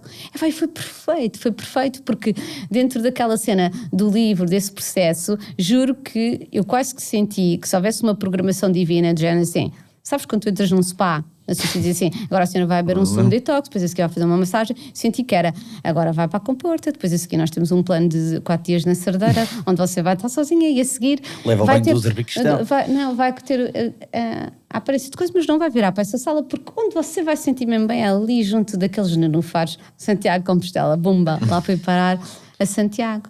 E depois de repente vim-me outra vez com a mochila às costas, eu fazia imensos trekking, já tinha feito na Polónia, na Roménia, na Alemanha... E tinha feito trekkings como é que se chama? Não é só, com mochila às costas, em autonomia. Ou seja, já tinha feito aqueles de ficar em albergues e tinha feito aquele em que levas só a cama, a mochila e as cenas e fazes. E fazia sempre isso durante 15 dias, na quinzena que as minhas filhas estavam com o pai, eu atirava-me para um sítio qualquer e integrava um grupo qualquer que não conhecia e fazia, adorava a montanha porque eu não adoro muito calor e então pensava, vão para o cucuruto da montanha, algures no norte da Europa e vão andar e que vais tudo em fileira, mas vais sempre apressar as cenas da tua vida, portanto é bom, muito diferente de Santiago, porque Santiago é um caminho com 12 séculos que mescla o lado espiritual com o lado transcendente e, portanto, tanto tens marcos religiosos como marcos profundamente protestantes e então aquilo está cheio de mística. Certo. E depois toda a literatura e o cinema à volta daquilo ainda criam mais mística e nós não somos insensíveis ou incólumes a isso e, portanto, quando tu estás lá, tu sentes logo que tens que abraçar, não é? Como entrar numa festa de trance, estás a ver e não dançar. Certo. A batida, tipo, o chão move-te, se não perceber, o chão já está, tu já dás por ti, já estás assim com a cabeça, e mesmo que não gostes daquilo. Portanto, há ali um movimento. Depois, tu podes ter ou não vontade de oferecer ao caminho mais do que o facto de andares em cima dele, do que o facto de andares em cima dele. E aí é giro porque eu fui com o Walking Mentorship, que é um projeto do caraças, muito giro e portanto adorei fazer com eles isso, que tem 1 km 0 até o teu quilómetro, portanto vais descobrir o teu sentido de propósito e portanto tu tens a hipótese de usar ferramentas de gestão interna que são muito giras para ir pensando no teu, vais desafiando e sobretudo depois vais emparelhando em duplas e vais fazendo parte do caminho a conversar e dão-te pistas e insights, depois de repente estás por ti a falar com um turco especialista em egiptologia, quer dizer, que te fala é muito engraçado, é mesmo muito engraçado. E depois estamos em Espanha e comes lindamente e paras nos albergues e comes as croquetas e bebes um Ribeiro e bebes um Messi e bebes aquele... Bem, pronto, para mim estava a jogar em casa completamente. Eu pensei, se houver sempre uma cenoura, todos os burros precisam de uma cenoura. Eu tenho a minha muito identificada. Eu posso andar tipo Forrest Gump, mas quando eu parar tem que haver uma croqueta e um vinho. Ou neste caso um copo de vinho e umas azeitonas. E então eu sabia que havia, portanto, as cenouras estavam asseguradas, portanto eu só podia entregar-me ao caminho. Ainda por cima tinha todo aquele apoio, que é raro, não é? Eu estava muito acolchoada do ponto de vista portanto permitia-me fazer isso e depois quando havia aqueles enquadramentos do levar a pedra, o libertar, o pedir perdão, ou andares com uma pedra, que eles andam muitas pedras do caminho e depois lá em cima dos marcos, não é? E perdoas o teu pai, que foi um cabrão, e perdoas a tua mãe, que se esqueceu de não sei o quê, e depois pões lá as pedrinhas das tuas irmãs e das elas, ponderação e amor, não sei o quê. Tudo aquilo é bonito, é giro, é muito meaningful. E tu podes ir sentindo aquilo tudo, e eu acho mesmo, de tudo, o que eu mais adorei foi a imersão mesmo completa na natureza, não é? O facto de andarmos sozinhos durante quilómetros, não é? Nem sequer vais ao lado de ninguém, eu andei sozinha durante quilómetros, que é uma coisa que eu gosto. E depois foi este dia no mosteiro, não é? Porque fomos recebidos mesmo num mosteiro circense pelos monges e fizemos parte da coisa. E levantas-te antes de, não podes comer antes da coisa que os russos já estavam a alarvar e depois chegavam de e elas, a sério, temos que benzer, coisa, eles vêm com aqueles trajes e com o cinto e tu estás a dormir dentro de uma cela, de uma daquelas quartos, que são umas celas, tem uma antecâmara, Bem, e eu adorei, porque aqueles corredores, e senti que ali podia, o Graham Greene, o escritor, tinha lá, já escreveu lá 3 livros, aquilo é um mosteiro que não acaba mais, super labiríntico, e adorei estar no meu quarto, e curiosamente os monges produzem vinho e chocolate. Eu pensei logo que isso é a minha ordem religiosa. Eu perguntei, não fazem croquetas de presunto? Eu pensei, se eles tivessem aqui porco preto, eu vestia já o hábito. Olha, o livro então prevemos para quando? Bem, então o livro estava previsto, o meu livro de ficção estava com incongruências. O problema é a vida que me distrai, a vida me distrai, está-me sempre a fazer cócegas. Agora eu devia parar outra vez. Sabes que isto depois é assim, há aquela coisa do amu, isto é muito mais ir criar do que corrigir. É uma seca quando alguém te dá uma cena cheia de anotações e diz para copiar aquilo tudo limpo. Lembras quando fiz as cópias a limpo? Pronto. Mas claro que aquilo não está autorizado a ser mostrado ao mundo sem essas correções. Vai aplicar isolamento.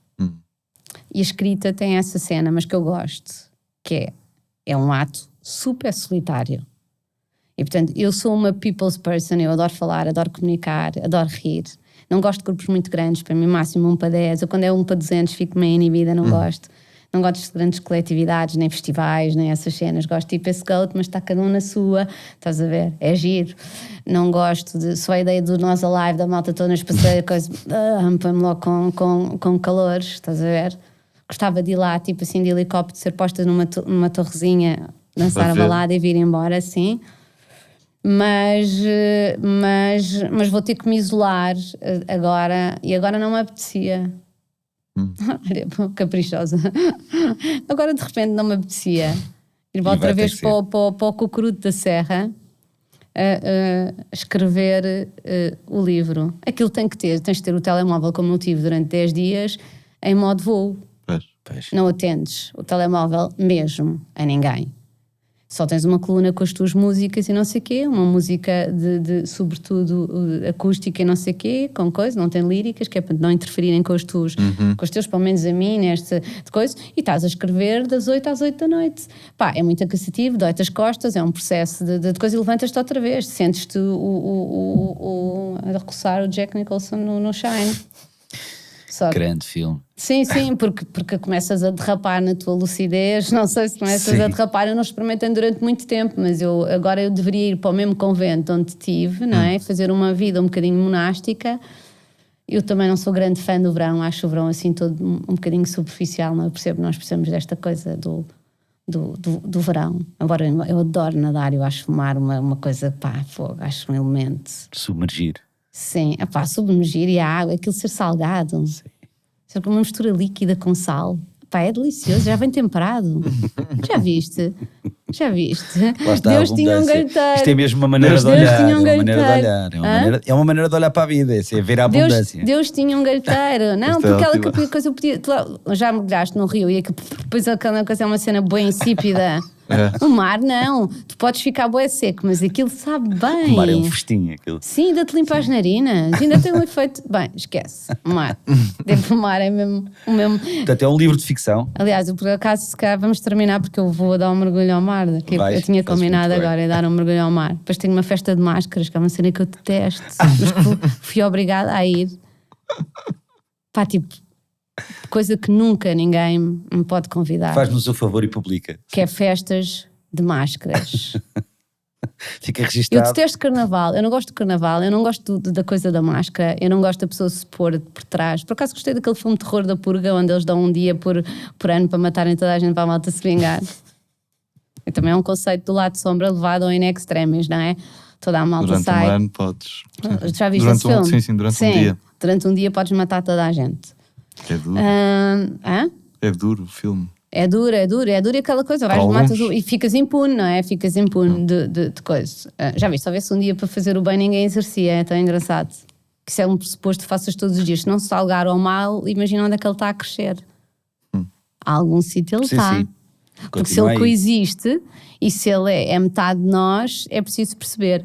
Por isso é que é muito perigoso a cancel culture, quando se começa a bloquear as coisas, porque nós estamos a enfiá-las no submundo e elas vão crescer, e a força da raiva é muito mais potente que a força do amor, em muitas das vezes. Aliás, nós sabemos aquelas experiências quando se põe um miúdo mau numa turma boa, toda a turma fica má, e que o contrário não é verdade. Portanto, o efeito da bondade não é tão contaminador quanto o efeito do mal. Portanto, é preciso que as pessoas, de alguma forma, falem. Portanto, calar as pessoas, bloquear as pessoas que são de extrema-direita ou não sei o quê, é péssimo, é sempre péssima ideia.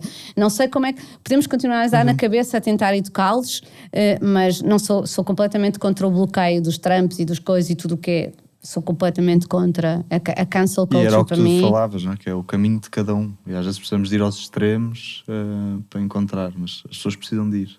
Não, e estás a pedir para eles crescerem e depois eles vão se unir e vão criar células, e das células criam de coisas porque sentem, e depois os outcasts têm esse poder, não é? E como é que foram feitas as revoluções, e depois é tudo a crescer no submundo, a fermentar. A fermentar, os incompreendidos, não é? Pronto, e eu tenho... Isabel, e quem não, enfim, quem gosta de ti, quem te conhece, onde é que te pode seguir sem ser nas redes sociais normais? Eu sei que agora tens uma nova forma de seguir. Mas também é uma rede, não é? É uma rede, sim, mas é uma rede um bocadinho diferente, não é? Conta-nos. Sabes que eu na altura do Covid pensei que... Estou ingênua, mas gostei, tinha algum saudosismo, pensei. Eu agora vou fazer mesmo uma newsletter, eu tenho uma impressora, vou comprar uma daquelas impressoras melhores, não é? Que é porque os tinteiros são caríssimos, e vou mandar a minha newsletter por correio, mesmo. As pessoas vão lamber o selo e vou pôr, que é para as pessoas receberem, adorava que recebessem em papel, que é para não receberem só aquelas cartas da Mel, da nós e da EDP e do condomínio e do procuramos casas neste prédio. Então quis fazer isso. Pronto, não há muita fuga das redes sociais, também não posso criticar muitas redes sociais, porque além de me terem trazido... Muitos dos meus amigos mais contemporâneos, mais próximos, derivaram de lá. Tenho conhecido pessoas excelentes, porque ainda por cima, como não sei, eu sou muito honesta naquilo que escrevo. Acho que as pessoas quando vêm ter comigo, talvez o elogio que eu mais recebo, ou aquele que mais ecoa a mim, é quando as pessoas dizem: tu és exatamente como está. Que bom, mas era suposto não ser. Era porque há pessoas que criam uma persona. Sim, eu bebo mesmo, eu fumo mesmo, eu faço estas coisas, tipo, eu gosto, sim, mas depois há toda outra dimensão, claro, ou se calhar não há, está muito bom, mas se fosse só aquela já estava bom, também não preciso dizer, mas vocês não me conhecem, porque eu tenho cenas bem interessantes, vocês não estão a ver. Se calhar tenho, mas pronto, se calhar não estão lá. Mas então decidi criar uma newsletter no Substack, até porque...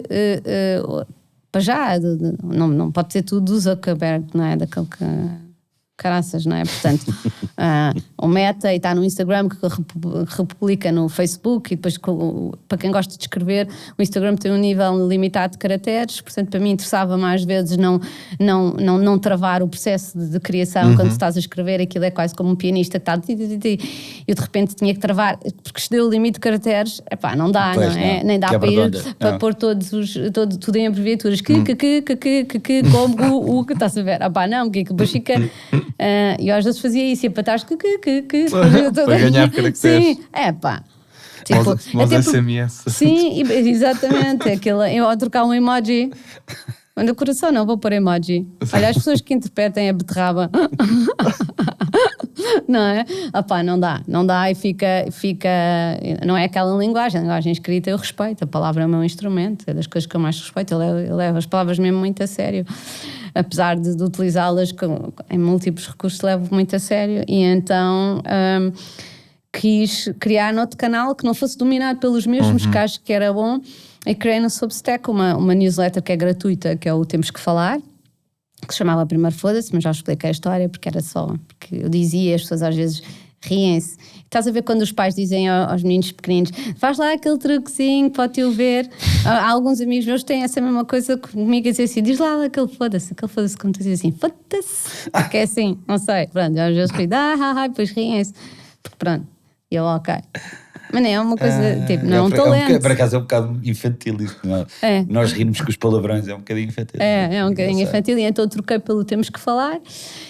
E é um conteúdo genérico, eu vou falando sobre coisas que se passam, que tanto podem ser assuntos políticos como assuntos, sei lá, da sociologia mundana, ou da vida, a prática, ou da vida comum, mas sempre com a minha poética, ou seja, com a minha forma de escrever, que eu acho que algumas pessoas já aprenderam a reconhecer, e gosto de pôr algumas fotografias e algumas coisas engraçadas. E os temas emergem de, sei lá, de podcasts que eu vejo. E ontem estava a ouvir um podcast muito giro de Lex Fridman com um professor de existencialismo, que é o Sam Kelly. Estava a adorar, tomei imensas notas e deu-me imensas pistas para escrever, lá está, sobre próximos artigos de coisas que ele dizia. E pronto. E tenho outra que já é paga, que é o Sem Sexo na Cidade, porque achei que de facto há um grande esforço que eu faço diariamente para fornecer conteúdos e que depois que devia ser reconhecido e devia ser recompensado financeiramente, porque senão eu não tenho tempo para escrever, porque depois vou ter que estar-me a ocupar com outros trabalhos e, portanto, acho que já era a altura de eu ganhar dividendos da escrita, que não tenha que me obrigar a escrever um livro à pressa, nem fazer uma compilação dos textos de Instagram para publicar, sob uma chancela qualquer. E então criei o Sem Sexo na Cidade, que achei muito engraçado, porque era aquela analogia, no fundo, é uma parábola à série televisiva O Sexo e a Cidade, mas porque eu tinha visto, porque agora há uma série de artigos, e vocês já devem ter de certeza cruzado com isso, quase isso de testosterona, que ninguém faz sexo, que a geração Z não sei o quê, e eu comecei a explorar o tema e fui ler os artigos todos que havia e fui ao Pordata e fui ver, mas aqui percebi, de facto, estamos aqui perante um apagão sexual, há aqui qualquer coisa que se está a passar. Será que é a valorização do amor? Será que é o regresso ao vinil? Tipo agora, tipo uma espécie de... Não, tipo de entorragem, porque eu não acho nada que estas gerações sejam mais estúpidas. As pessoas têm a dizer, acho bem inteligentes e, portanto, se calhar estão preocupados com outro tipo. E se calhar foder não é assim tão importante. E se calhar o ato de amor tem outras formas de expressão.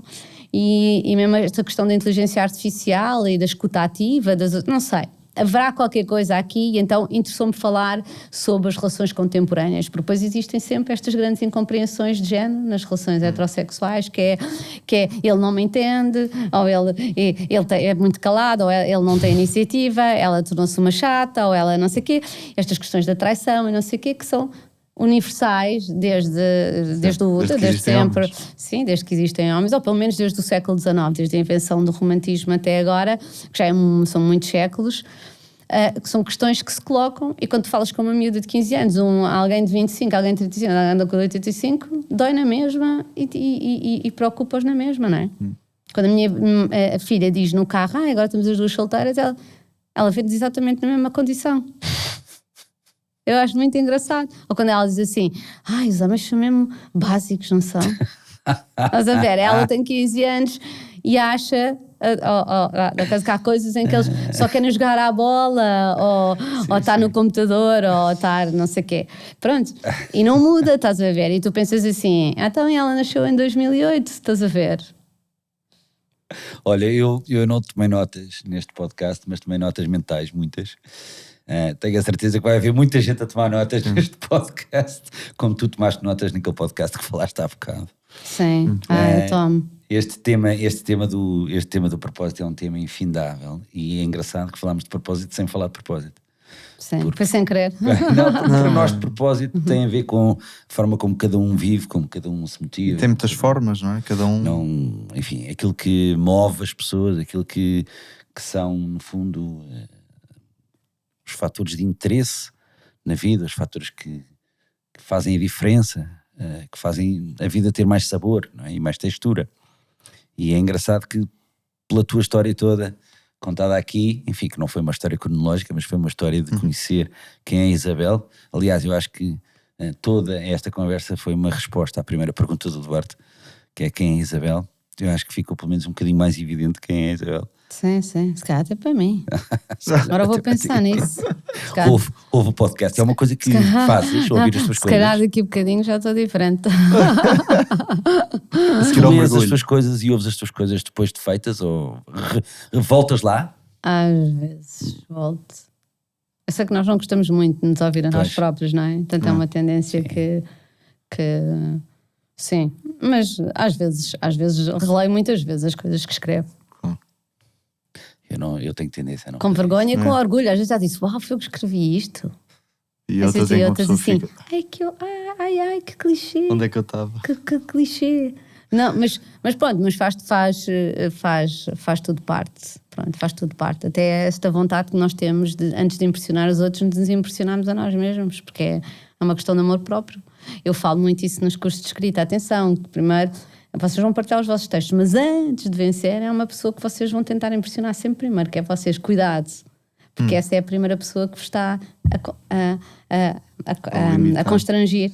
A constranger é essa pessoa entre vocês, porque vocês querem ser inteligentes a escrever, vocês querem passar coisas giras e coisas. Se vocês não deixarem fluir e não estiverem a pensar em impressionar-vos, vocês vão se impressionar com vocês próprios. Portanto, isso é sempre a primeira dica da escrita, é largares o comercial, não é? Portanto, a equipa de vendas está fora, não é? E está na rua e tu ficaste só a escrever no teu post-it. Verdade e liberdade, não é? Verdade e liberdade atravessaram a conversa toda. Amor próprio, verdade e liberdade muito relacionada com esta questão de termos espaço para viver tudo. Um bocadinho como neste podcast. Temos espaço para falar de tudo e para dizer tudo o que for preciso. Isabel, obrigado. Bom mergulho. Nada, obrigado, eu. Obrigado. Sim, senhora.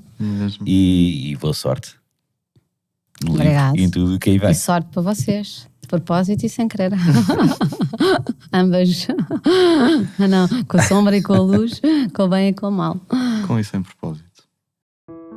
Esta foi mais uma conversa de propósito, com propósito e a propósito, que teve a sonoplastia de Tomás Ferreira e grafismo de João Geada, com o apoio e patrocínio da Tale House e música de Mariana Bowon.